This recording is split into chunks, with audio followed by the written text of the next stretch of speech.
السلام عليكم ورحمة الله وبركاته أعزائي المشاهدين. صدمة وحسرة وانفعال الإعلام الإسباني بعد مراسلة فوزي لقجع رئيس الجامعة المغربية رسميا نادي ريال مدريد من أجل السماح للاعب المغربي إبراهيم دياز باللعب مع المنتخب المغربي في التوقف الدولي القادم أمام منتخب أنغولا وموريتانيا. وهكذا رد النادي الملكي على هذه الدعوة. شاهد الفيديو للنهاية لتعرف وتفهم كل التفاصيل.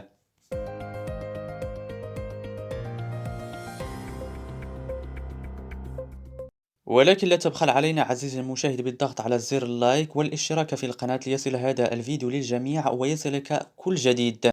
الأخبار الصادمة والتي نزلت كالصاعقة على الإعلام والصحافة الإسبانية، وذلك باختيار اللاعب إبراهيم دياز اللاعب لصالح المنتخب المغربي وذلك بدل المنتخب الإسباني. قامت الجامعة المغربية بخطوة ذكية جدا، وهي بإضافة اسم اللاعب إبراهيم دياز للقائمة الرسمية للمنتخب المغربي لمواجهات القادمة في هذا الشهر إن شاء الله.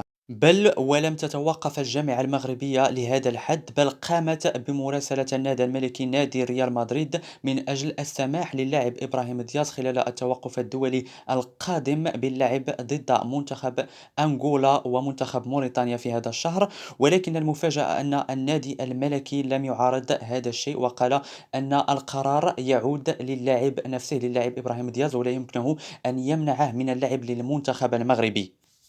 وهو طبعًا الأمر الذي أسعد اللاعب إبراهيم دياز وأسعد الجماهير المغربية كذلك. فاللاعب حاليًا حسب العديد من الأخبار يقوم بالقيام بكل الإجراءات اللازمة لدى الفيفا من أجل أن يلعب للمنتخب المغربي رسميًا ويغير جنسيته الرياضية بالكامل للجنسية المغربية. طبعًا ألف مبروك للمغاربة، هذا اللاعب الكبير مكسب كبير جدًا للكرة المغربية، وسيضيف إضافة كبيرة جدًا إن شاء الله للمنتخب المغربي. لا تنسوا الإعجاب بالفيديو والاشتراك في القناة.